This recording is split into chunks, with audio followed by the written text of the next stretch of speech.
Le vent hurlait à travers la nature sauvage de l'Alaska comme un animal blessé, faisant vibrer les fenêtres de la cabane isolée avec une désespérance violente.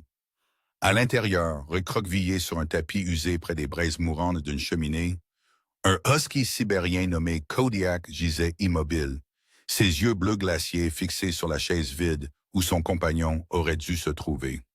10 jours s'étaient écoulés depuis que Thomas River était entré dans la forêt et n'était jamais revenu. Et pendant ces 10 jours, Kodiak avait à peine mangé, à peine bougé, à peine vécu. Mais cette nuit-là, la 15e nuit de la pire tempête de neige en 20 ans, quelque chose transperça son chagrin avec la force d'un éclair. Un son faible, désespéré, d'une fragilité impossible. Le cri de bébé mourant dans la tempête. Pour la première fois en 10 jours, Kodiak leva la tête. Chaque instinct que Thomas lui avait inculqué, chaque leçon sur la protection des vulnérables, chaque instant passé à regarder son compagnon, prendre soin de renards blessés et de louveteaux orphelins, revint soudainement à la vie. Il ne pensa pas, il n'hésita pas, il bougea. Si vous aimez les histoires sur les liens impossibles qui se forment entre les animaux, sur l'amour qui transcende les espèces et l'instinct, veuillez vous abonner à Wild Heart Stories. Chaque nouvel abonné nous aide à partager davantage de ces incroyables récits véridiques qui nous rappellent à quel point le lien peut être puissant.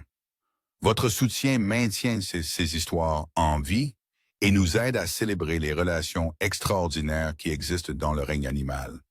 Thomas River n'avait pas été un homme ordinaire et il n'avait pas élevé Kodiak pour en faire un chien ordinaire. Pendant 4 ans, dans ce coin reculé de l'Alaska, à 30 miles de la ville la plus proche, Thomas avait géré une station non officielle de réhabilitation de la faune. C'était un ancien biologiste de la faune qui s'était lassé de la bureaucratie et de la politique, choisissant plutôt de consacrer sa vie aux soins directs des animaux sauvages blessés et orphelins. Des oursons noirs dont les mères avaient été tuées par des braconniers. Des renardeaux roux trouvés affamés dans des tanières abandonnées. Même un jeune loup avec une patte brisée que tout le monde disait devoir être euthanasié.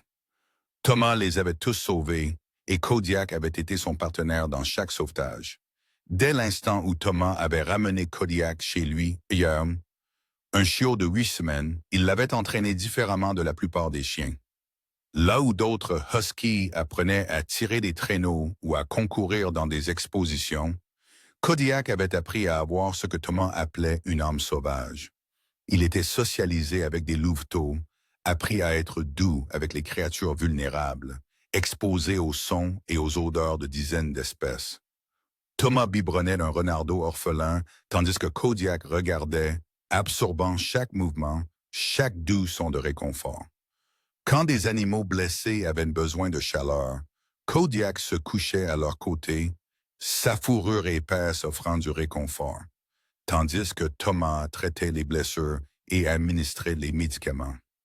Le husky apprit à ouvrir les placards avec sa patte, à reconnaître les différents récipients où la nourriture était stockée, à comprendre que gémir signifiait la faim et que le silence signifiait souvent le danger. Thomas avait appris à Kodiak à travailler avec le jeune lynx lorsqu'il mourut. Le grand félin avait été heurté par un véhicule et amené à la cabane avec une hanche fracturée. Pendant 3 semaines, Kodiak avait aidé Thomas à prendre soin du lynx, apprenant à respecter l'espace félin, tout en offrant de l'accompagner. Ils avaient relâché le lynx dans la nature seulement 2 jours avant que Thomas ne parte pour ce qui aurait dû être une course de ravitaillement de routine pour vérifier ses pièges photographiques éloignés. Il n'est jamais revenu. Crise cardiaque déterminerait finalement les chercheurs, rapide et miséricordieuse dans un champ de fleurs sauvages à 3 miles de la maison. Mais les recherches furent retardées par la tempête et Kodiak attendit et attendit. Et au fur et à mesure que les jours passaient, l'étincelle que Thomas avait si soigneusement cultivée chez son compagnon commença à faiblir. Kodiak cessa de manger la nourriture à laquelle il savait accéder, il cessa d'entretenir le feu. Il resta simplement allongé près de la porte, près de la fenêtre, près de la chaise vide, attendant l'homme qui ne franchirait plus jamais cette porte. Jusqu'à la tempête, jusqu'aux pleurs. Kodiak se leva sur des pattes qui tremblaient d'inactivité et de faim. Les pleurs venaient de l'extérieur, de quelque part dans l'obscurité hurlante au-delà des murs de la cabane. Ses oreilles pivotèrent, localisant la direction avec la précision que Thomas lui avait affûtée lors d'innombrables séances d'entraînement. Au nord-est, près du pin tombé lors de la tempête de verglas de l'hiver dernier, à peut-être 70 mètres de là. La porte de la cabane n'était pas verrouillée. Thomas ne verrouillait jamais les portes. Kodiak l'ouvrit du museau et entra en enfer. La température était de 20 degrés au-dessous de zéro. Le vent le frappa comme un coup physique, projetant de la neige et de la glace sur son visage avec une telle force qu'il dut plisser les yeux presque fermés. La visibilité se mesurait en pieds, non en mètres. Tout animal sensé aurait fait demi-tour immédiatement. Mais Kodiak n'agissait plus selon des instincts sensés. Il agissait selon quelque chose de plus profond, quelque chose que Thomas avait planté dans son âme 4 ans auparavant. L'impératif absolu de protéger les sans défense. Il avança dans le blizzard. La neige était suffisamment profonde pour qu'il doive bondir plutôt que marcher, ses puissantes pattes le propulsant à travers des congères qui lui arrivaient à la poitrine. Les pleurs devinrent plus forts, plus désespérés. Non pas une seule voix, mais 2 bébés, de très jeunes bébés. Le vent essayait de le repousser, de le geler, de l'ensevelir, mais Kodiak avait du sang de husky dans les veines. Ses ancêtres avaient tiré des traîneaux à travers la toundra sibérienne, dans des conditions qui auraient tué la plupart des autres chiens. Cette tempête était mortelle, mais elle n'était pas impossible. Le pin tombé se dressait de l'obscurité comme une ombre massive. Kodiak tourna autour, suivant ses oreilles plus que ses yeux.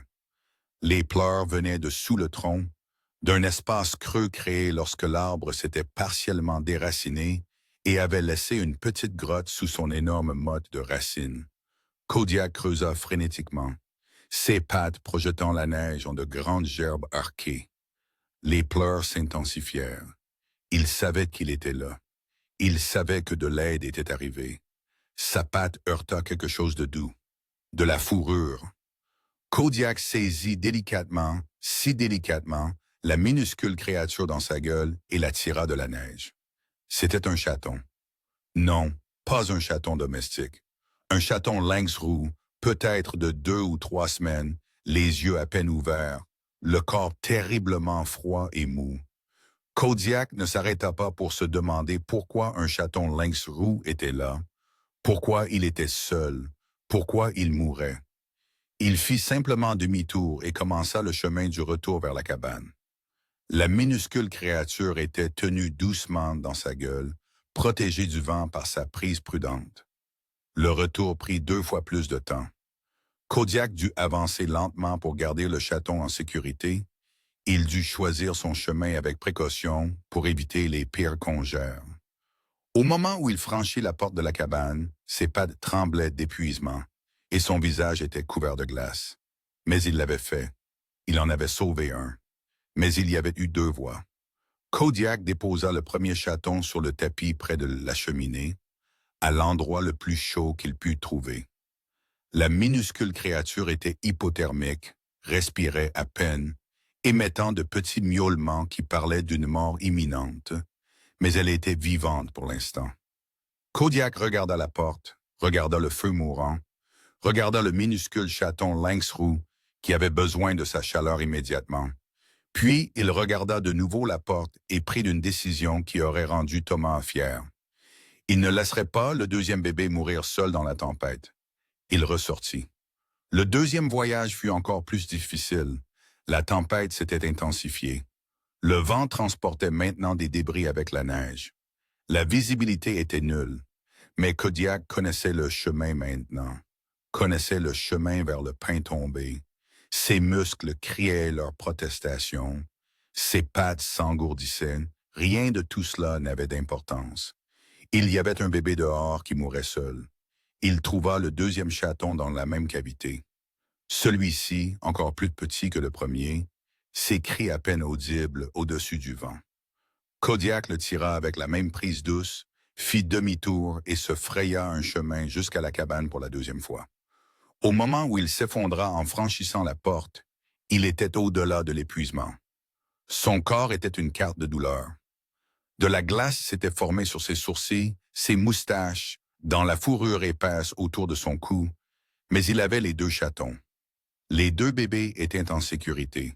Il déposa le deuxième chaton à côté du premier sur le tapis. Tous deux bougeaient à peine, leur petit corps froid comme la pierre, leur respiration si superficielle qu'elle était presque invisible. Kodiak savait à quoi ressemblait l'hypothermie. Il avait vu Thomas la traiter des dizaines de fois. Ses chatons seraient morts dans l'heure sans intervention. Le feu s'était réduit à des braises, mais Kodiak se rappela comment Thomas ajoutait du bois. Il ouvrit du museau le placard où le petit bois était stocké et en sortit 3 morceaux avec sa gueule et les laissa tomber sur les braises. Le bois prit lentement, les flammes léchant vers le haut, commençant à ramener de la chaleur dans la pièce. Ce n'était pas suffisant. Kodiak se coucha sur le tapis et, avec soin et douceur, utilisa son museau pour pousser les deux chatons contre son ventre, dans la partie la plus épaisse de sa fourrure, là où sa chaleur corporelle était la plus forte. Ils étaient si petits que chacun tenait dans la main de Thomas avec de la place. Leurs yeux étaient à peine ouverts, ne montrant que des fentes grises-bleues. Leurs oreilles étaient de minuscules triangles plaqués contre des têtes rondes. Leurs pattes étaient plus petites que le plus petit coussinet de Kodiak. Il commença à les lécher.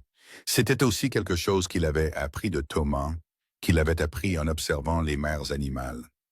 Le léchage stimulait la circulation, réchauffait de la peau, aidait à relancer les mécanismes naturels de chauffage du corps.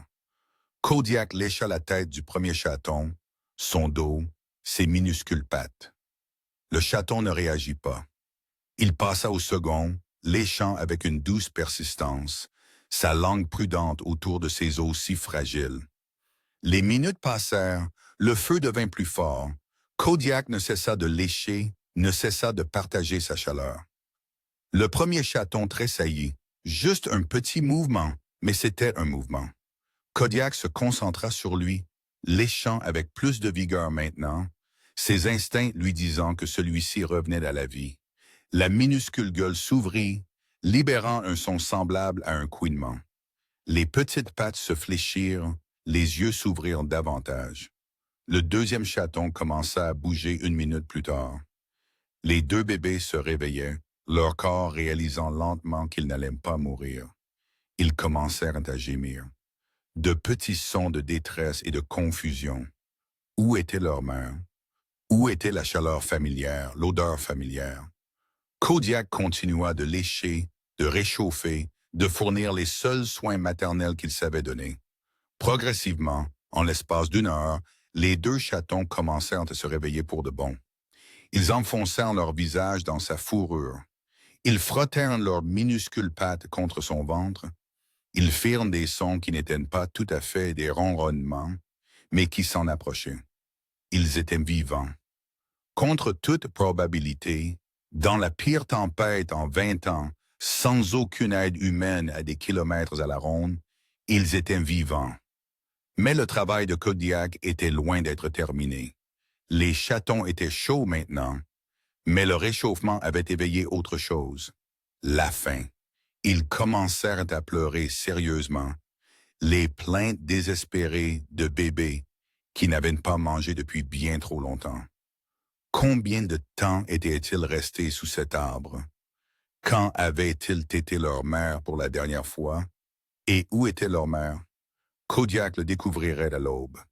Lorsque la tempête se calmerait suffisamment pour voir au-delà des murs de la cabane, il trouverait la femelle lynx rouge adulte à 50 pieds du pin tombé, son corps à moitié enfoui dans la neige.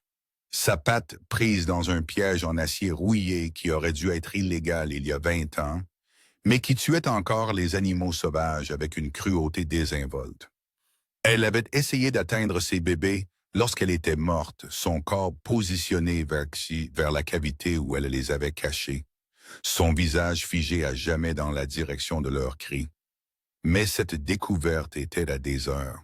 Pour l'instant, Kodiak avait 2 bébés affamés et aucune idée de comment les nourrir. Il avait vu Thomas biberonner des animaux orphelins, mais les biberons étaient pour des créatures plus grandes, des louveteaux, des renardeaux. Ces chatons lynx-roux étaient si petits que Kodiak doutait qu'un biberon puisse même entrer dans leur minuscule bouche. Il se leva, laissant les chatons protester sur le tapis, et se dirigea vers l'armoire où Thomas stockait la nourriture sèche. C'était un grand sac, encore plus qu'à moitié plein. Kodiak savait comment incliner le sac avec sa patte, renversant les croquettes dans sa gamelle. Mais les croquettes n'aideraient pas ces bébés. Elles avaient besoin de lait, de nourriture molle, de quelque chose que leur système sous-développé pouvait digérer. Une idée se forma. Kodiak avait vu des chiennes mères faire cela avec de très jeunes chiots en phase de sevrage. Il avait vu des louves le faire avec des louveteaux. Il ne l'avait jamais fait lui-même, n'en avait jamais eu besoin. Mais Thomas l'avait entraîné à s'adapter, à résoudre des problèmes, à trouver des moyens d'aider lorsque les méthodes conventionnelles échouaient. Kodiak prit une bouchée de croquettes et commença à mâcher sans avaler. Mâchant soigneusement, laissant sa salive ramollir les granulés durs, les décomposant en quelque chose qui ressemblait à une pâte. Il fallut plusieurs minutes avant que les croquettes dans sa gueule soient suffisamment molles.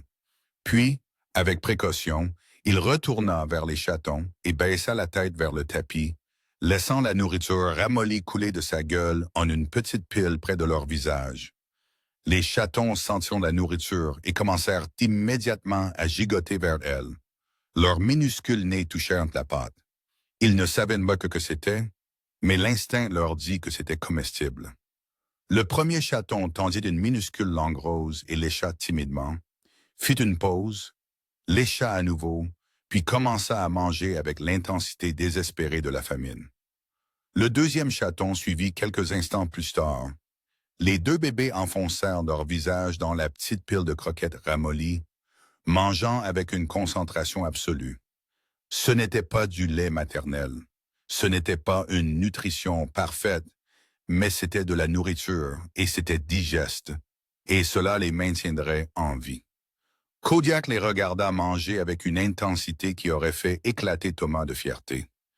Quand ils eurent fini la petite quantité qu'il avait fournie, il en prépara davantage, mâchant une autre bouchée de croquettes en pâte, la livrant sur le tapis. Les chatons mangèrent à nouveau, puis, enfin rassasiés pour se reposer, ils se blottirent l'un contre l'autre et s'endormirent d'un sommeil épuisé.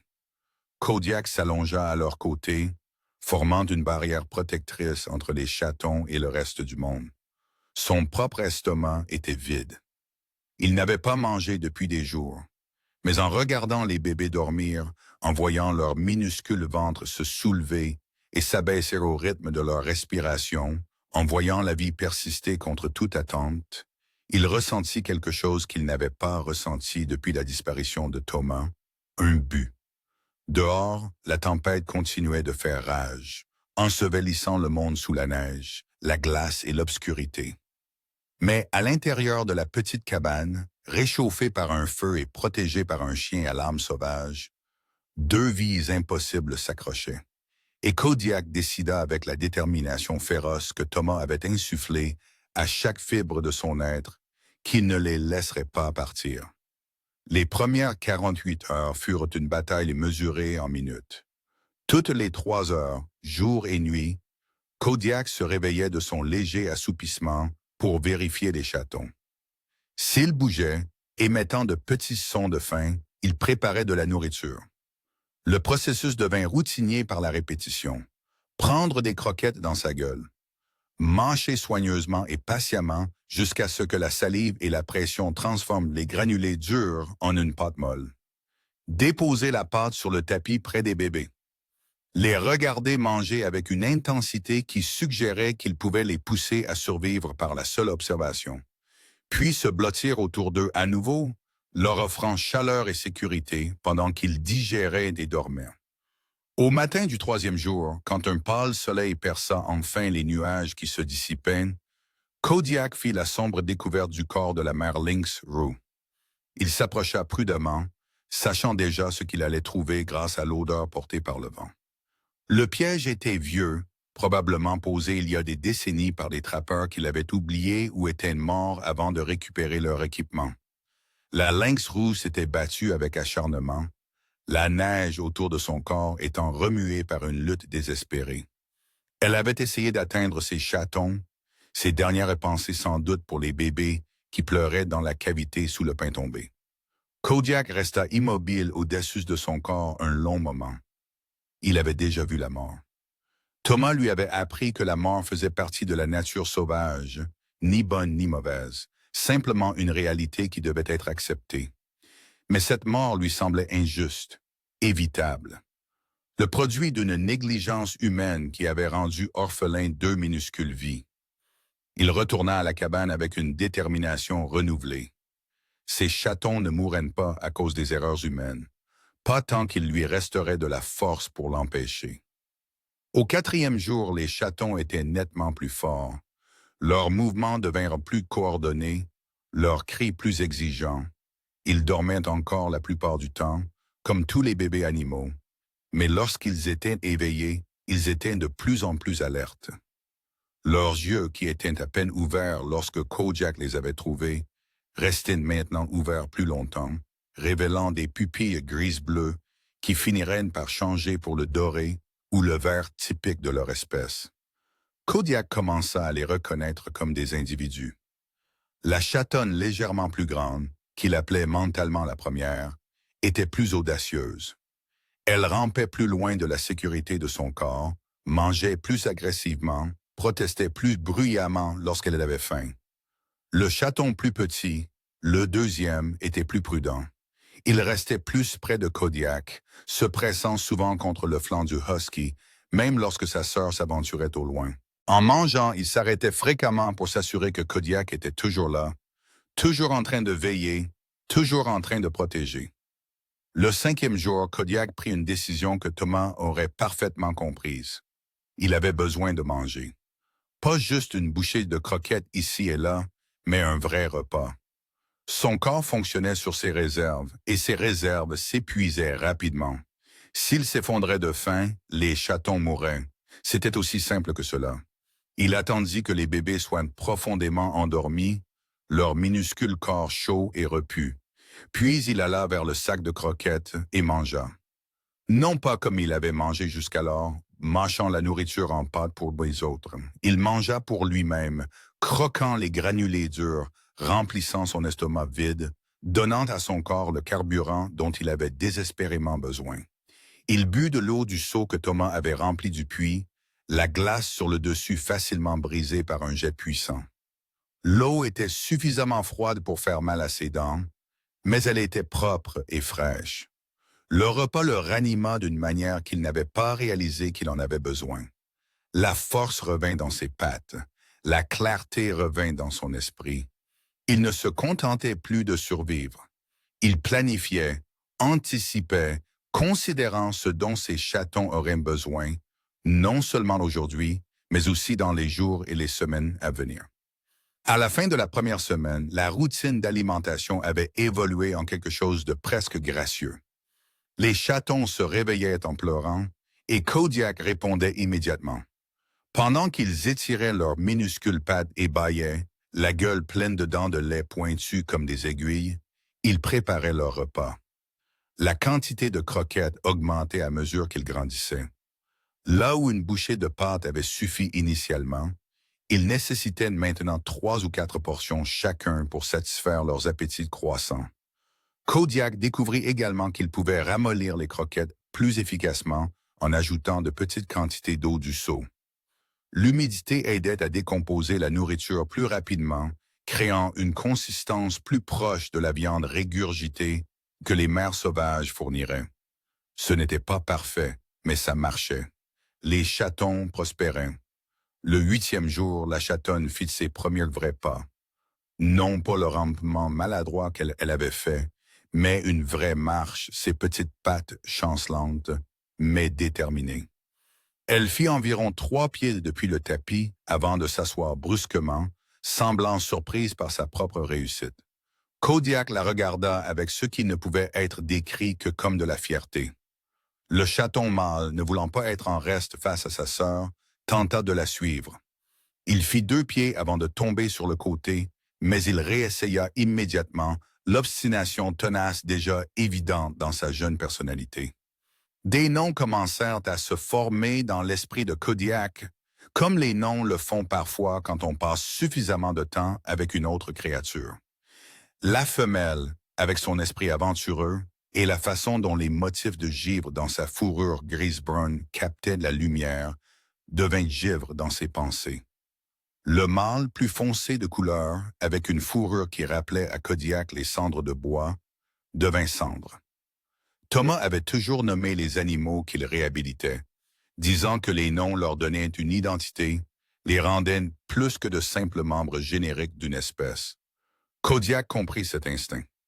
Maintenant, au 10e jour, Givre et Cendre étaient suffisamment mobiles pour explorer la cabane, bien qu'ils ne s'aventurent jamais loin de Kodiak. La cabane n'était pas grande, juste 2 pièces, plus une petite salle de bain. La pièce principale contenait la cheminée, le lit de Thomas, un petit coin cuisine et le tapis qui était devenu le territoire domestique des chatons. La 2e pièce était l'espace de travail de Thomas, rempli d'équipements pour la réhabilitation de la faune, de caisses, de couvertures, de fournitures médicales et des connaissances spécialisées que Kodiak avait absorbées au cours de 4 années d'observation. Givre découvrit la cuisine en premier, son nez la guidant vers l'armoire où Kodiak rangeait le sac de croquettes. Elle renifla intensément l'espace sous la porte, son petit corps frémissant d'excitation à l'odeur concentrée de nourriture. Kodiak observa, amusé, alors qu'elle essayait d'ouvrir l'armoire.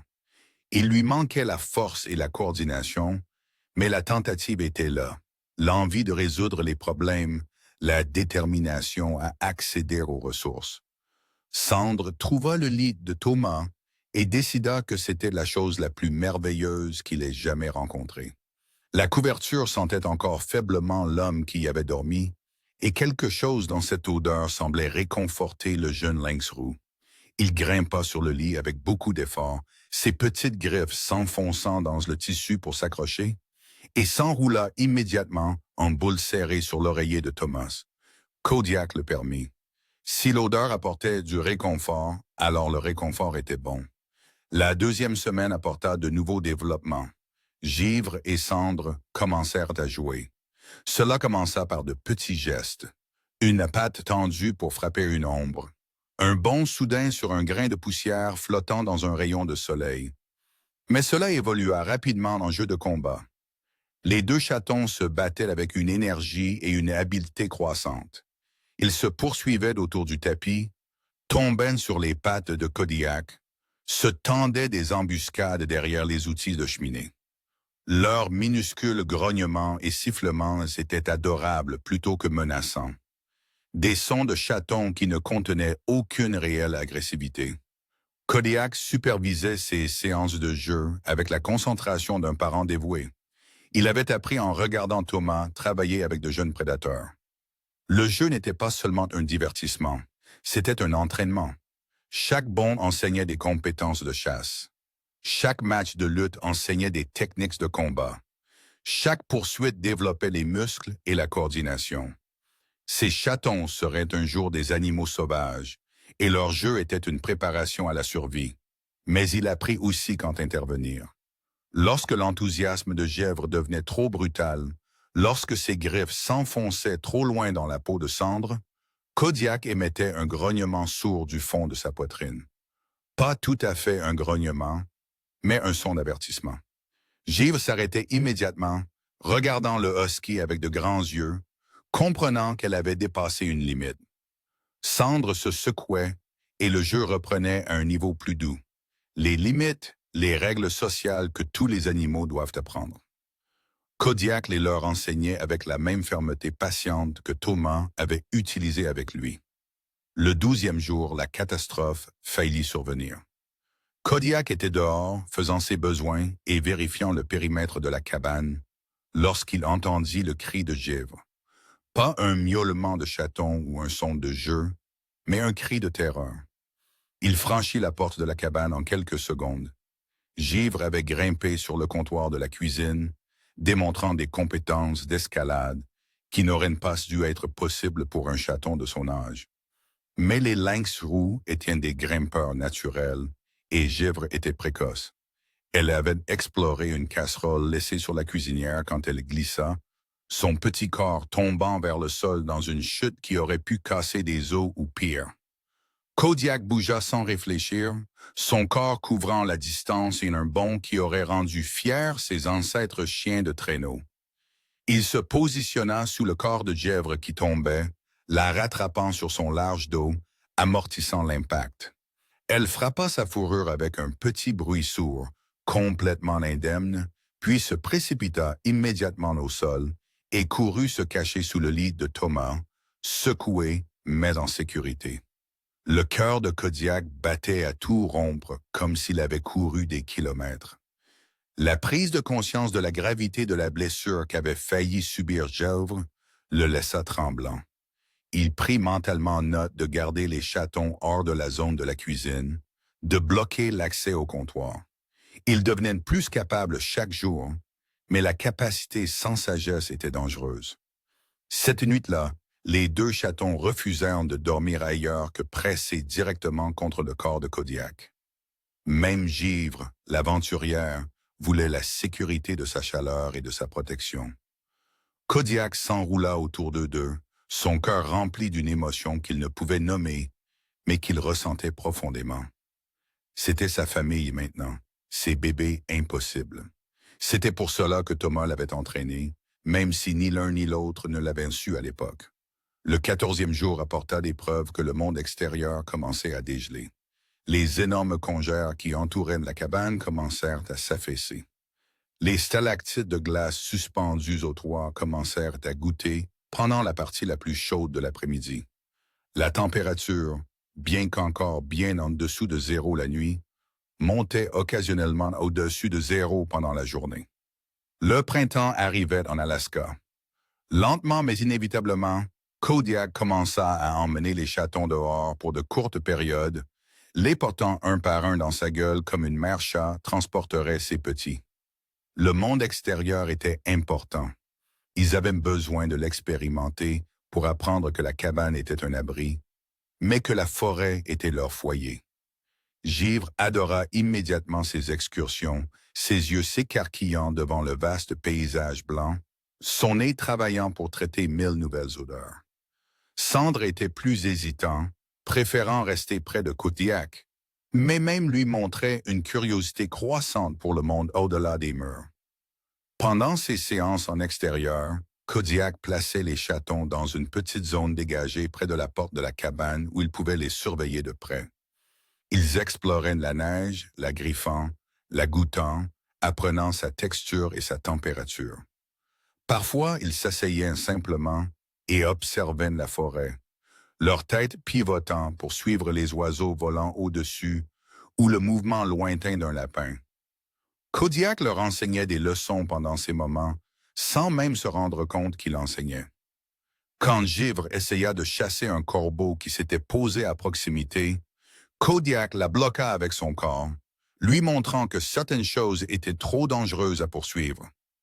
Quand Cendre essaya de manger excessivement de la neige, Kodiak le tira doucement, démontrant qu'en trop grande quantité, cela le refroidirait. Quand les deux chatons devenaient trop refroidis, Kodiak les ramenait dans la cabane, les réchauffant près du feu, renforçant la leçon que l'abri était une question de survie. À la fin de la 2e semaine, Kodiak avait établi une routine qui aurait impressionné n'importe quel réhabilitateur de la faune. Nourrissage matinal suivi de jeux à l'intérieur. Temps de plein air en milieu de journée pour l'air frais et l'exploration. Sieste de l'après-midi pour les chatons pendant que Kodiak mangeait son propre repas et entretenait le feu. Nourrissage du soir suivi de plus de jeux. Repos nocturne avec tous les trois dormant ensemble sur le tapis, la chaleur corporelle de Kodiak gardant les bébés confortables à travers l'obscurité froide. Les réserves de nourriture de la cabane se maintenaient bien. Thomas avait été un planificateur méticuleux, gardant toujours des fournitures supplémentaires à portée de main. Mais Kodiak remarqua que le sac de croquettes était nettement plus léger qu'il y a 2 semaines. Les chatons mangeaient davantage en grandissant. Finalement, la nourriture viendrait à manquer. Finalement, de l'aide humaine devrait arriver, mais pas encore. Pour l'instant, ils étaient en sécurité. Pour l'instant, ils avaient tout ce dont ils avaient besoin. Pour l'instant, cette étrange petite famille pouvait continuer à exister dans sa bulle isolée, défiant l'ordre naturel, prouvant que l'amour et l'instinct pouvaient triompher de la biologie et des attentes. Le 17e jour, Sandre fit quelque chose qui arrêta le cœur de Kodiak. Le petit chaton mâle grimpa sur le dos du husky alors qu'il était allongé, s'y équilibra un instant, puis s'enroula et s'endormit entre les omoplates de Kodiak. C'était un geste de confiance absolue, de foi totale dans la sécurité que Kodiak procurait.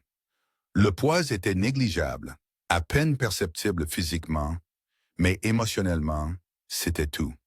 Kodiak resta immobile, respirant à peine, ne voulant pas déranger le chaton endormi sur son dos. Givre, voyant son frère dans cette position élevée, décida qu'elle voulait le rejoindre. Elle grimpa en utilisant la fourrure épaisse de Kodiak comme appui, s'installa à côté de Sandre et s'endormit également.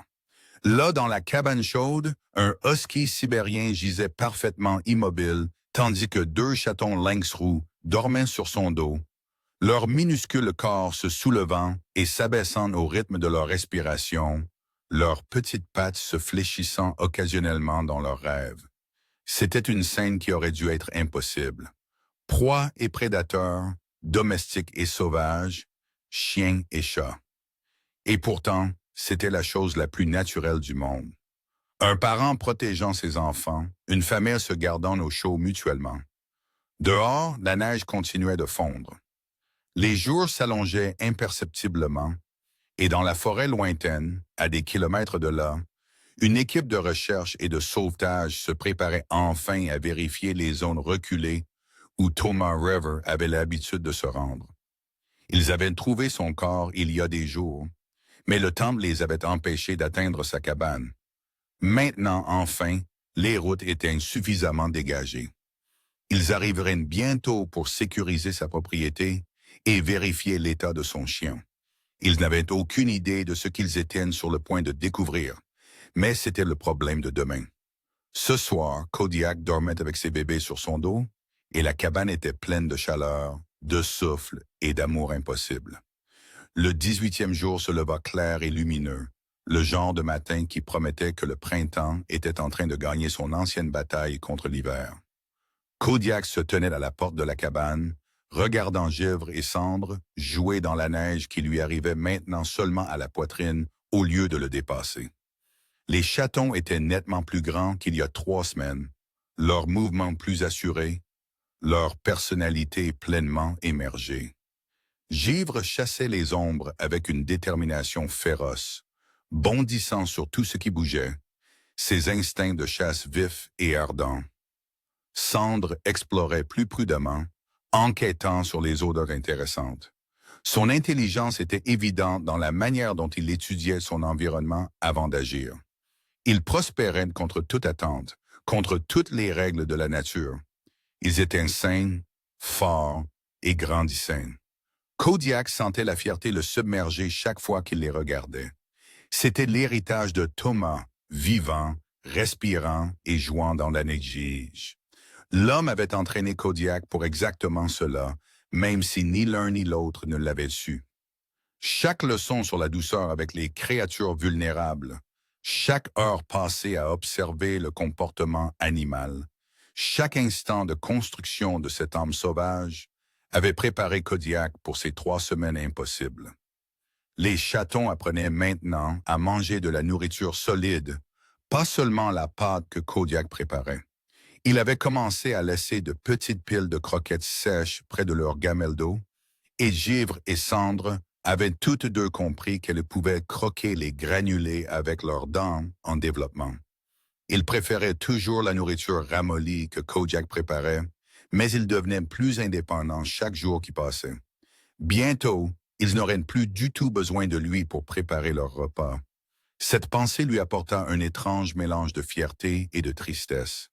Kodiak voulait qu'il soit indépendant, voulait qu'il devienne fort et capable, mais l'indépendance signifiait la séparation à terme. Cela signifiait qu'il n'aurait plus besoin de lui. Cela signifiait que cette étrange petite famille changerait, se transformerait en quelque chose d'autre. Le 19e jour, Kodiak remarqua quelque chose qui fit pivoter ses oreilles vers l'avant, avec une vive inquiétude. Des bruits de moteurs, lointains, mais se rapprochant. Des véhicules se déplaçant le long de la route forestière qui menait à la cabane. Thomas lui avait dit de nombreuses fois que très peu de gens passaient par ici. La route était à peine entretenue, souvent impraticable, utilisée uniquement par les gardes forestiers et les rares randonneurs aventureux. Les bruits de moteurs signifiaient que des humains arrivaient. Le premier instinct de Kodiak fut protecteur. Il regroupa givre et cendres à l'intérieur de la cabane, son langage corporel clair. Restez proche, restez en sécurité. Les chatons, sentant sa tension, obéirent immédiatement, se pressant contre ses pattes alors qu'il les déplaçait à l'intérieur. Une fois qu'ils furent en sécurité, Kodiak se positionna près de la porte, entre les chatons et ceux qui arrivaient. Les moteurs devinrent plus bruyants, puis s'arrêtèrent. Des portes s'ouvrirent et se fermèrent. Des voix portées par le vent, trop lointaines pour que Kodiak puisse distinguer les mots, mais suffisamment proches pour être identifiées comme humaines. Plusieurs humains marchant dans cette direction. Givre siffla, un minuscule son qui aurait été comique sans la peur véritable qu'il exprimait. Cendre se pressa sous le lit de Thomas, sa cachette préférée. Kodiak resta à la porte, chaque sens concentré vers l'extérieur, son corps tendu par le besoin de protéger, tout en étant incertain de ce que signifiait la protection dans cette situation. Ce n'étaient pas des prédateurs, c'étaient des humains. Les humains avaient été bons dans l'expérience de Kodiak. Thomas avait été humain, mais Thomas était parti, et ces étrangers étaient inconnus. Les voix se rapprochèrent, des pas craquèrent dans la neige. Puis, finalement, on frappa à la porte de la cabane. « Bonjour, y a-t-il quelqu'un? Nous cherchons la cabane de Thomas River. » Kodiak ne répondit pas, ne pouvait pas répondre d'une manière que les humains comprendraient. Il resta simplement sur ses gardes, attendant. La porte s'ouvrit lentement, avec prudence. Une femme apparut, vêtue d'un équipement d'hiver épais, son visage montrant de l'inquiétude et une concentration professionnelle. Derrière elle, deux hommes en vêtements similaires, l'un portant ce qui ressemblait à de l'équipement médical. Les yeux de la femme trouvèrent Kodiak immédiatement. « Oh, Dieu merci! Le husky, le chien de Thomas. Ça va, mon garçon? » As-tu été seul tout ce temps? Kodiak ne bougea pas. Son langage corporel était clair. « Ne vous approchez pas. Pas encore. » La femme remarqua sa tension et s'arrêta, s'accroupissant pour paraître moins menaçante. « C'est bon. Nous sommes ici pour aider. Je m'appelle Rachel Winters. Je suis vétérinaire au service de sauvetage de la faune. Nous avons trouvé Thomas. Je suis tellement désolé. Nous savons qu'il était là-bas pendant un certain temps avant que nous puissions l'atteindre. Mais nous sommes là maintenant.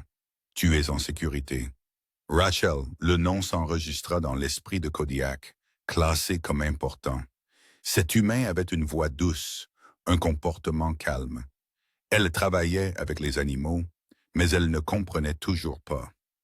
Elle pensait qu'il était seul, elle pensait qu'elle était là pour sauver un chien abandonné. Rachel fit un pas prudent en avant, toujours accroupie, se déplaçant lentement. « Pouvons-nous entrer? Nous voulons nous assurer que tu vas bien.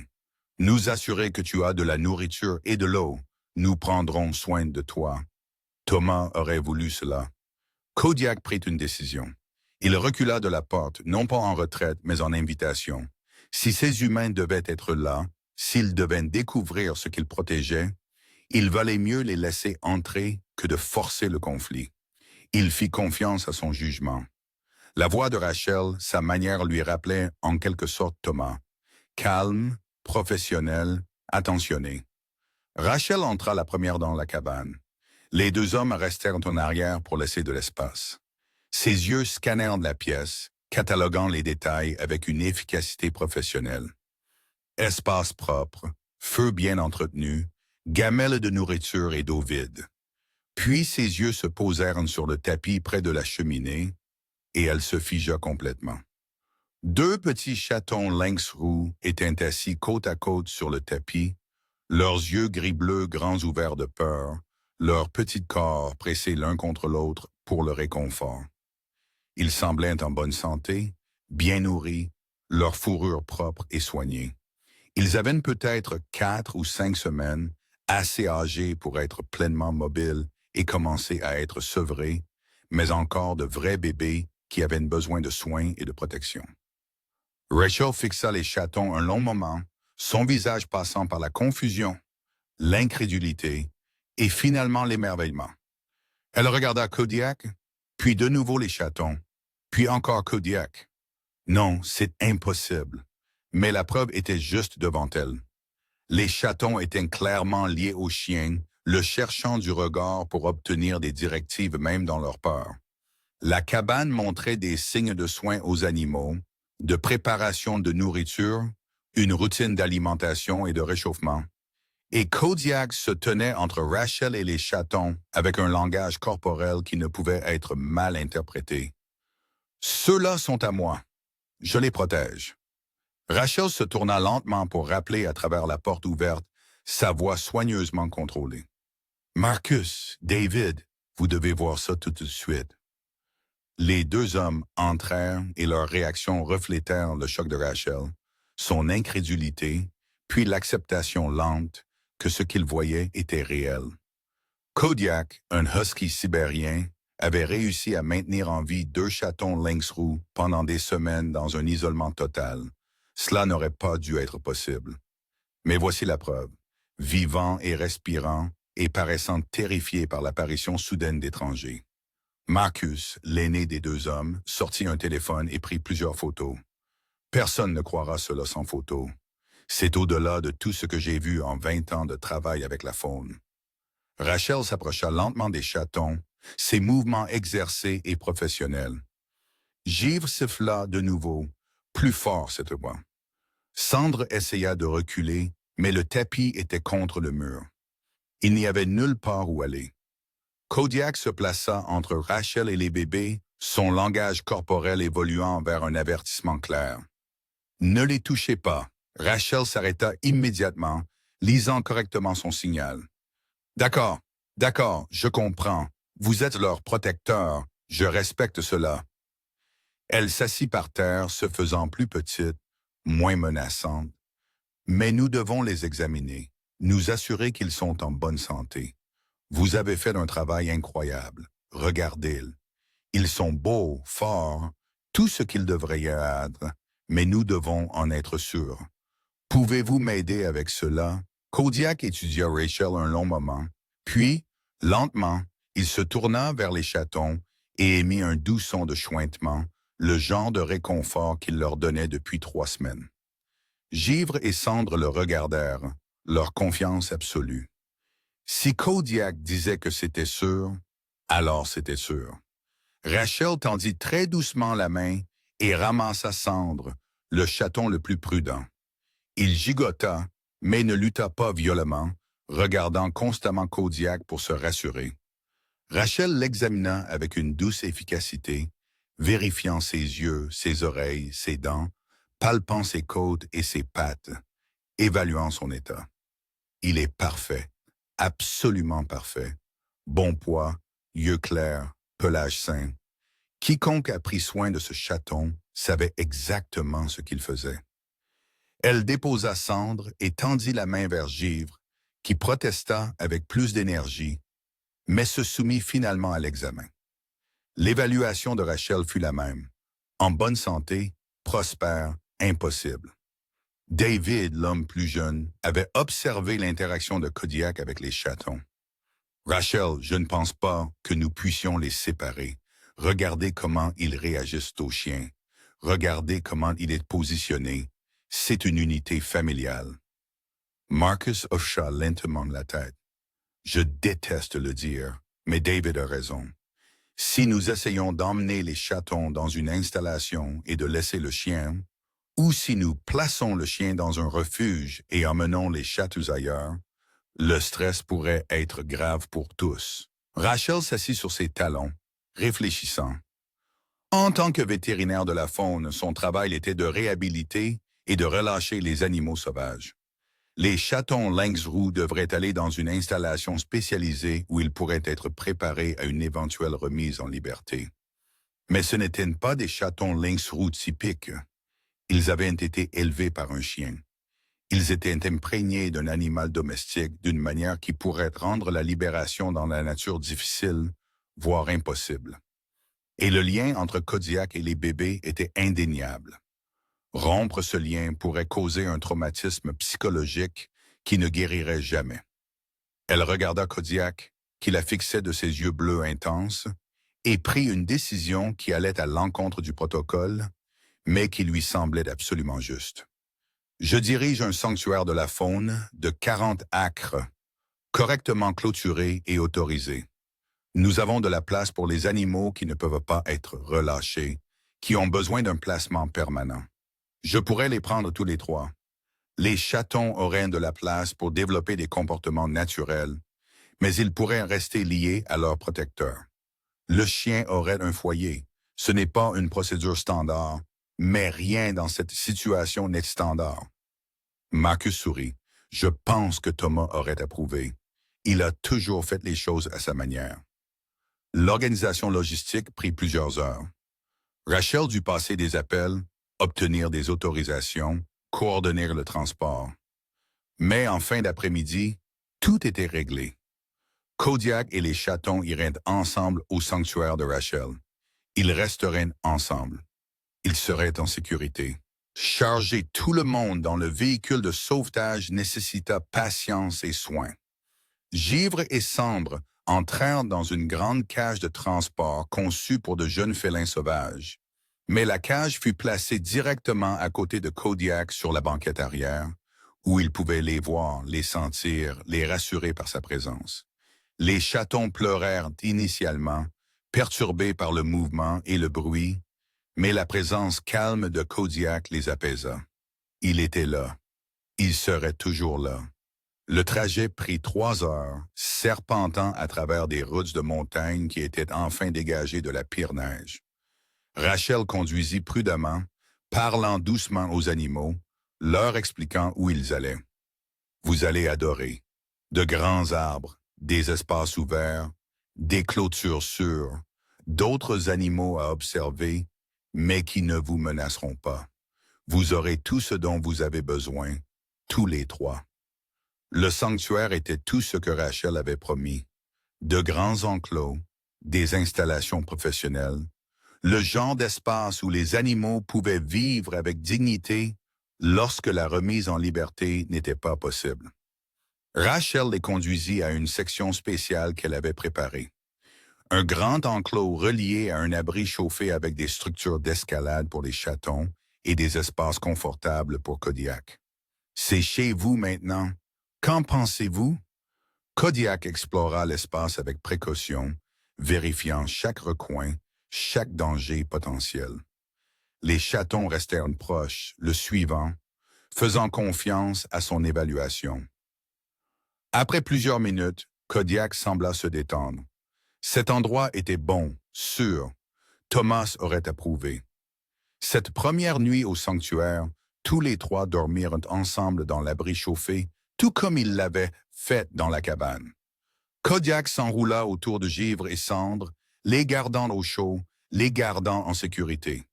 Mais maintenant, il y avait une différence. Maintenant, ils avaient un avenir.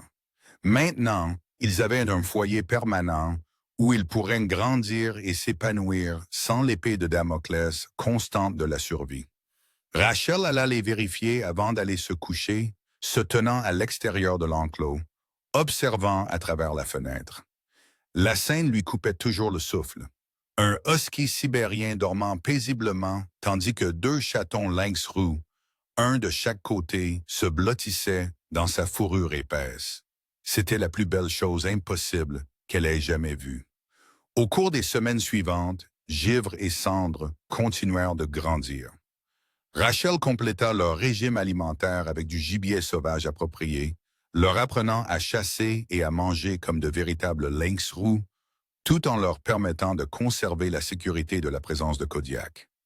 Les chatons commencèrent à montrer davantage de comportements sauvages, traquant les oiseaux à travers l'enclos, grimpant aux arbres avec une habileté croissante, jouant, se battant avec le genre d'intensité qui leur serait utile s'ils devaient un jour se défendre. Mais ils revenaient toujours à Kodiak, dormaient toujours à ses côtés, le regardaient toujours pour se rassurer quand quelque chose les effrayait.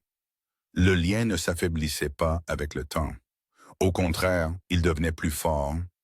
Kodiak, de son côté, semblait avoir trouvé la paix. Le chagrin qu'il avait presque détruit dans la cabane était toujours présent. Rachel pouvait le voir parfois dans ses yeux lorsqu'il regardait vers la forêt, mais cela ne le consumait plus. Il avait un but. Il avait une famille. Il avait ses deux enfants impossibles qui avaient besoin de lui, qui l'aimaient, qui l'avaient sauvé aussi sûrement qu'il les avait sauvés. Les visiteurs du sanctuaire étaient toujours émerveillés par l'exposition. Rachel installa un panneau expliquant l'histoire, bien qu'elle l'ait gardée brève et factuelle. La plupart des gens ne pouvaient pas le croire au début. Un chien élevant des lynx roux. Cela ressemblait à quelque chose d'un livre de contes, mais ensuite ils regardaient Kodiak et les chatons interagir, voyaient la véritable affection, la dynamique familiale réelle, et la croyance s'installait sur eux comme une couverture chaude. À l'anniversaire de cette première tempête, Rachel se tenait à l'extérieur de l'enclos, regardant Kodiak jouer avec Givre et Cendre, qui étaient maintenant presque adultes, de magnifiques exemples de leur espèce. Ils auraient pu être relâchés dans la nature techniquement. Ils avaient les compétences, les instincts, les capacités physiques, mais Rachel n'y penserait jamais. Non pas parce que les chatons ne pouvaient pas survivre, mais parce que séparer cette famille serait cruel d'une manière qui transcendait les pratiques de réhabilitation normale. « Tu as bien fait, Thomas, » dit Rachel doucement à l'air, à la mémoire de l'homme qu'elle n'avait jamais rencontré, mais qu'elle sentait connaître à travers son travail. Tu l'as entraîné pour exactement cela. Tu lui as donné une âme sauvage, et cette âme a sauvé deux vies. Kodiak leva les yeux au son de la voix de Rachel, et juste un instant, leurs regards se croisèrent. À ce moment-là, Rachel sentit qu'elle comprenait quelque chose de profond. L'amour ne suivait pas de règles. La famille n'était pas limitée par l'espèce. Et parfois, les choses les plus impossibles étaient les plus vraies. À l'intérieur de l'enclos, Givre bondit sur la queue de Kodiak et Cendre se joignit au jeu, et tous les trois jouèrent, tandis que le soleil se couchait sur la nature sauvage de l'Alaska, peignant le ciel de couleurs que Thomas aurait aimé.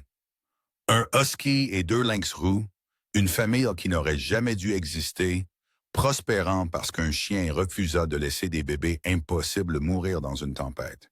Et quelque part dans la forêt que Thomas avait tant aimé. Dans les montagnes qui avaient été sa maison, dans le vent qui portait l'odeur du pain, de la neige et du printemps, son esprit reposait en paix. Son travail continuait, son héritage vivait, et l'âme sauvage qu'il avait cultivée chez un husky loyal s'était épanouie en quelque chose de plus beau qu'il n'aurait jamais pu l'imaginer. La famille impossible dormit ensemble cette nuit-là, comme il le ferait chaque nuit pendant des années à venir, prouvant que parfois les plus grands actes d'amour sont ceux qui définissent la nature, la logique et les attentes. Parfois, l'amour est simplement refuser de lâcher prise quand tout vous dit de le faire. Et parfois, ce refus change le monde, un battement de cœur à la fois.